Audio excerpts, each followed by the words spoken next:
Europe Matin. Patrick Cohen. L'infomédia, bonjour Philippe Vandel. Bonjour Patrick, bonjour Julie. Alors l'infomédia, Canal+ en défense est d'abord attaqué en justice par TF1. Ça remonte au mois dernier, mais on l'a appris hier dans Les Échos. TF1 a assigné Canal+ devant le tribunal de grande instance de Nanterre, alors que les deux groupes discutent du renouvellement du contrat de distribution des chaînes de TF1 sur Canal+, sur le groupe Canal+, sur les box Canal+. TF1 exige une rémunération pour diffuser le signal de ces chaînes et autres services comme le replay.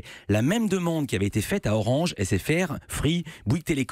La bagarre Canal+ TF1, vous en souvenez, avait été très loin. En février dernier, Canal+ avait même coupé la diffusion des chaînes TF1 sur ses box et satellites, ce qui avait eu pour conséquence une chute d'audience de TF1 et ce symbole, le 20h de la une, battu par celui de France 2. Finalement, sous la pression du CSA et du ministère de la Culture, Canal avait rétabli le signal, sauf qu'aucun accord n'a été signé. Le contrat arrivait à échéance fin avril, d'où cette action en justice pour faire accélérer les choses.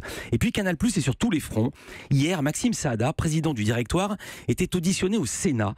La commission de la culture voulait savoir en quoi les droits de la perte des... J'arrive même plus à me relire. En quoi la perte des droits de la Ligue 1 de football, à partir de 2020, elle est pénalisée le financement du cinéma. Maxime Saada a dénoncé la réglementation française, avec notamment un exemple saillant. Suite à l'acquisition de son concurrent TPS, le groupe Canal+ avait fait l'objet d'engagements vis-à-vis de l'autorité de la concurrence, dont celui-ci. Parmi ces injonctions ou ces engagements, nous n'avions plus la possibilité d'avoir des exclusivités pour notre offre de services à la demande, de vidéo à la demande, Canal Play. Aucune exclusivité. Au moment où Netflix est arrivé en France, le seul acteur de la vidéo à la demande par abonnement français, c'était Canal Play. Nous avions 800 000 abonnés. Nous avions l'interdiction d'avoir des exclusivités face à Netflix et Amazon. Résultat des courses, pour cette injonction qui vient d'être levée par l'autorité, et je leur ai dit, malheureusement c'est trop tard. Canal Play est passé de 800 000 à 200 000 abonnés. C'est terminé pour Canal.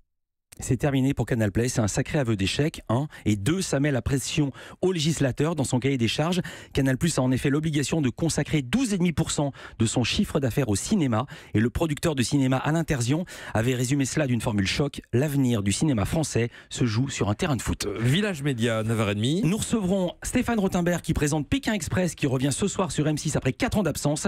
Et Emmanuel Chin, le patron d'Éléphant, première boîte de prod indépendante en France. Merci Philippe Vandel. Europe 1.